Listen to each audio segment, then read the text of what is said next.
Farmer protest 2.0। देश के किसान करीब 15 से भी ज्यादा दिन से सरकार के खिलाफ प्रोटेस्ट कर रहे हैं। सरकार से उनकी सबसे बड़ी मांगे हैं एमएसपी को लेकर के, यानी मिनिमम सपोर्ट प्राइस को लेकर के। किसान की मांगे हैं कि सरकार एमएसपी के ऊपर एक कानून बनाए ताकि किसान को इस बात का श्योरिटी हो कि वे जो फसल उगाएंगे वे इस मूल्य पे सरकार खरीदेगी, ताकि उन्हें घाटा ना हो। कभी कभी क्या होता है, किसान फसल उगाते हैं, उनको बाजार में सही रेट नहीं मिल पाता है, सही कीमत नहीं मिल पाता है, जिसकी वजह से किसान को कभी कभी घाटा हो जाता है। किसान कर्जे लेकर के खेती करते हुए कर्ज को नहीं चुका पाते हैं, तो ऐसी समस्या किसान के साथ आता है। तो किसान की मांगे है कि सरकार अगर एमएसपी के ऊपर कानून बना देती है तो किसान को इस बात का श्योरिटी होगा, उन्हें इस बात का डर नहीं होगा कि हाँ, मैं जो फसल को उगा रहा हूँ वो फसल का सही रेट मिलेगा या नहीं रेट मिलेगा, इस बात की किसान को चिंता नहीं होगी। वहीं दूसरी तरफ किसान एक और बड़ी मांगे कर रहे हैं कि भारत को डब्ल्यूटीओ से निकल जाना चाहिए, यानी वर्ल्ड ट्रेड ऑर्गेनाइजेशन से भारत को निकल जाना चाहिए। आखिर किसान ऐसी मांगे क्यों कर रहे हैं और भारत सरकार एमएसपी के ऊपर अब तक कानून क्यों नहीं बना पाई है? क्योंकि एमएसपी तो आज से नहीं दिया जा रहा है, ये करीबन काफी लंबे समय से सरकार की तरफ से दिया जा रहा है किसानों को एमएसपी। तो आखिर अब तक एमएसपी के ऊपर एक सेपरेट कानून क्यों नहीं बना है? आइए इन सारे सवालों का जवाब ढूंढते हैं आज की इस वीडियो में। वीडियो अच्छा लगे तो अपने दोस्तों के साथ शेयर कीजिएगा, और अभी तक अपने इस चैनल को सब्सक्राइब नहीं किए हैं तो प्लीज सब्सक्राइब कर लीजिएगा, और जी हाँ, वीडियो को लाइक कर लीजिएगा। सबसे पहले समझते हैं कि आखिर किसान भारत को डब्ल्यूटीओ से क्यों निकलने की बात कर रहे हैं, यानी भारत को वर्ल्ड ट्रेड ऑर्गेनाइजेशन से निकलने की क्यों बात कर रहे हैं।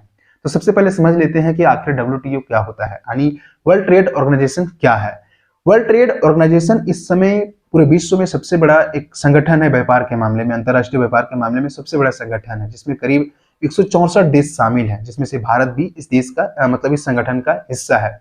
इसमें कई सारे प्रावधान है, कई सारे रूल्स है, जैसे कि कोई भी देश एमएसपी को लेकर के कानून नहीं बनाएगा। साथ ही देखेंगे तो वर्ल्ड ट्रेड ऑर्गेनाइजेशन के तहत अगर देखेंगे तो जो भी देश इसमें शामिल है उसमें फ्री ट्रेड होता है। कई सारे जो ट्रेड होते हैं वो फ्री ट्रेड होता है, ताकि कोई भी देश इसके जो ट्रेड होगा उसके ऊपर टैक्स नहीं लगेगा। जैसा ऐसा होगा कि अगर मान लीजिए भारत सरकार अगर राइस एक्सपोर्ट कर रहा है किसी देश को, तो अगर भारत सरकार अगर इसके ऊपर अगर टैक्स लगा देती है तो ये राइस उस देश में काफी ज्यादा महंगा हो जाएगा। तो इसमें कई तरह के प्रावधान है। इसमें से एक प्रावधान ये भी है कि कोई भी देश एमएसपी के ऊपर कानून नहीं बनाएगी। अब ये समझते हैं कि आखिर भारत सरकार एमएसपी के ऊपर कानून क्यों नहीं बना रही है, और ये पॉसिबल है या भी नहीं है, इसको भी समझ लेते हैं। तो सबसे पहले ये समझिए कि आखिर भारत सरकार एमएसपी के ऊपर कानून क्यों नहीं बना रही है। क्योंकि अगर भारत सरकार एमएसपी के ऊपर अगर कानून बनाती है तो जो भी देश वर्ल्ड ट्रेड ऑर्गेनाइजेशन का हिस्सा है वे सभी लोग तो भारत के ऊपर दबाव बनाएंगे, क्योंकि आप ये प्रावधान है कि जो भी इस संगठन का हिस्सा है वो अपने देश में एमएसपी को लेकर के कोई सेपरेट कानून नहीं बनाएगा, ताकि ऐसा ना हो कि जैसे कि आज अगर भारत सरकार अगर एमएसपी अगर लागू कर देती है और उसके ऊपर एक कानून बना देती है, तो किसान जिस फसल पे उनको जो सरकार एमएसपी पे खरीदेगी, किसान उस फसल को ज्यादा उगाएंगे तो भारत में उसका प्रोडक्शन भी काफी ज्यादा बढ़ेगा। तो क्या भी प्रोडक्शन बढ़ेगा तो क्या करेगी भारत सरकार, उसको एक्सपोर्ट करेगी, किसी देश को एक्सपोर्ट करेगी। तो ऐसा ना हो कि ऐसा ना हो कि जैसे कि भारत सरकार उस देश को एक्सपोर्ट करे और वहां पर उस फसल को लोग उगाना ही बंद कर दे, जैसे कि आज हमारे देश में यही हो भी रहा है। जैसे कि चाइना हमारे देश में इतना कम दामों में इलेक्ट्रॉनिक सामान एक्सपोर्ट कर दे रहा है, जिसकी वजह से भारत आज तक कभी डेवलप ही नहीं हो पाया है इलेक्ट्रॉनिक्स में, कि मतलब आत्मनिर्भर नहीं बन पाया है। जैसे कि आज बहुत सारे अगर देखेंगे तो हमारे मार्केट्स में चाइनीज प्रोडक्ट मिलते हैं। क्यों मिलते हैं? क्योंकि चाइना हमें इतना सस्ते दाम में बना करके उपलब्धि करा दिया है कि हम इसके ऊपर कभी सोच ही नहीं पाए हैं। ऐसी टेक्नोलॉजी हम कभी डेवलप ही नहीं कर पाए, आत्मनिर्भर नहीं बन पाए हैं। तो यही कारण है कि वर्ल्ड ट्रेड ऑर्गेनाइजेशन, अगर भारत सरकार एमएसपी के ऊपर अगर कानून बनाती है तो वर्ल्ड ट्रेड ऑर्गेनाइजेशन में जितने भी देश है वे दबाव बनाएंगे। यही वजह है कि अब तक हमारे देश में शायद एमएसपी के ऊपर एक सेपरेट कानून नहीं बना है। अब ये भी लगे हाथ समझ लेते हैं कि आखिर एमएसपी अगर भारत सरकार अगर कानून भी बनाती है तो एमएसपी के ऊपर कितना खर्च होगा सरकार को, या फिर यूं कहें एमएसपी का फायदा किन किन किसानों को होगा। आज अगर देखेंगे ज्यादातर तो एमएसपी के तहत अगर देखेंगे तो 6% किसानों को ही फायदा होता है। आज भी अगर देखेंगे तो हमारे देश में कई ऐसे लोग हैं जो उनकी जो खेती है वो काफी कम है। अगर धान उगाते भी हैं, गेहूं उगाते भी हैं, तो शायद वो खाने पीने भरे उगाते हैं, कुछ ही बेच पाते हैं।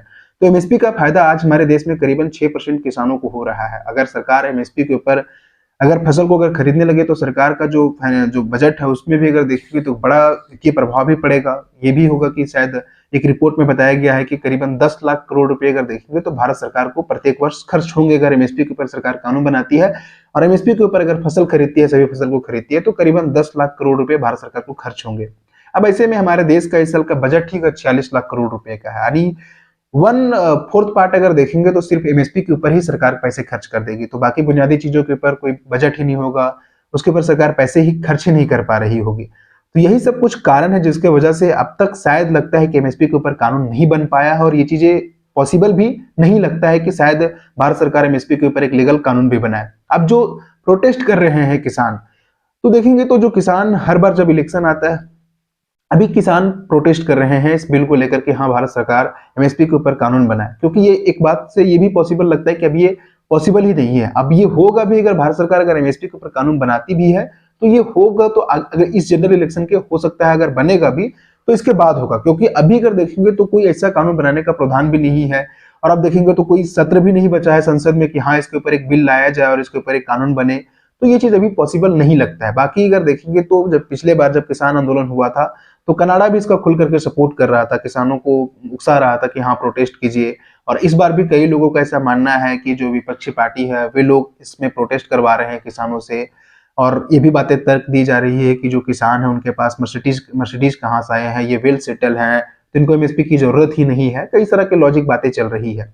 अब आते हैं 2020 में अगर देखेंगे तो कनाडा भी इसमें इंटरफेयर कर रहा था कि किसान आंदोलन में, और ऑब्वियसली किया भी था, क्योंकि कनाडा यही चाहता था कि अगर भारत सरकार एमएसपी के ऊपर कानून बनाए या तो इसकी बात करे या फिर कानून ना बनाने की बात करे। अगर भारत सरकार अगर ऐसी बातें करता कि हाँ हम एमएसपी के ऊपर एक कानून बनाएंगे, तो कनाडा हो सकता है वो दबाव डालता वर्ल्ड ट्रेड ऑर्गेनाइजेशन के ऊपर कि भारत एमएसपी के ऊपर कानून बना रहा है। तो यही सब कुछ रीजंस है, यही कुछ सब जवाब हैं जिसके वजह से अगर देखेंगे तो भारत सरकार अब तक एमएसपी के ऊपर कानून नहीं बन पाया है, और ये लगता नहीं कि पॉसिबल हो पाएगा। और यही वजह है कि जो किसान है वो भारत को डब्ल्यूटीओ से निकलने की बात कर रहे हैं। अगर भारत अगर डब्ल्यूटीओ से निकल जाएगा तो हो सकता है शायद एमएसपी के ऊपर कानून बन जाए, लेकिन इसका बुरा असर ये भी होगा कि अगर भारत सरकार डब्ल्यूटीओ से अगर निकल जाता है, भारत वर्ल्ड ट्रेड ऑर्गेनाइजेशन का अगर हिस्सा नहीं रहता है, तो कई सारे जो ट्रेड है, जो फ्री ट्रेड हो रहे हैं, शायद उसके ऊपर टैक्स देना पड़ेगा, तो कई से चीजें हैं जो हम इंपोर्ट करते हैं उसके ऊपर प्राइस बढ़ जाएगा। तो यही कुछ कारण है जिसके वजह से हो सकता है कि शायद अब तक एमएसपी के ऊपर कोई कानून